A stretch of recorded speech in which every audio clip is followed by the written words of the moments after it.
मित्रांनो, आता आपण तूर पिकामध्ये तूर पिकाच्या शेंडा खोडाची मशिनीद्वारे प्रात्यक्षिक करत आहे। हे साधं यंत्र आहे, हे बॅटरीवर चालणारे यंत्र आहे। मार्केटमध्ये 700 ते 1500 रुपयापर्यंत सहजतेने उपलब्ध होतात। या यंत्राद्वारे आपल्याला शेंडा खोडायचा आहे आणि शेंडा खोडल्यामुळे तुरीच्या साईडच्या फांद्याची संख्या वाढून त्यावर फुलं होऊन अधिक शेंगा लागतात। याकरिता तुरीचा शेंडा खोडणे फार महत्त्वाचे आहे। याकरिता आपण ही प्रात्यक्षिक मशिनीद्वारे करत आहे।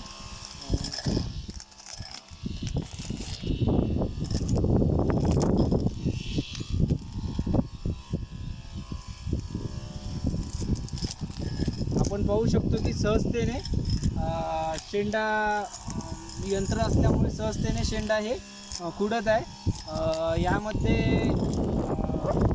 साधारणतः एका दिवसामध्ये 1 हेक्टरपर्यंत सहजतेने मशिनीद्वारे शेंडा खुडू शकतो आणि यामध्ये मजुरीची सुद्धा बचत होऊ शकते। आणि नुकताच आपल्यामध्ये मजुरीची टंचाई यावर आपण मात करू शकतो। तसेच मशिनीद्वारे शेंडा खुडण्याचे काम चांगल्या प्रकारे होतात। त्यामुळे सगळी शेतकरी बंधूंना, ज्या शेतकरी बंधूंनी सलग तूर लावलेले आहे किंवा कपाशीमध्ये लावलेले आहे, अशा शेतकरी बंधूंनी लवकरात लवकर 10 ते 15 दिवसाच्या आतमध्ये शेंडा खुडून घ्यावे।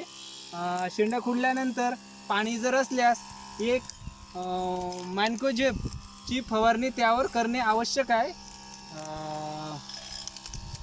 करिता सर्व शेतकरी बंधूंना विनंती आहे की त्यांनी तुरी या पिकाचा शेंडा खुडून घ्यावे, ही विनंती।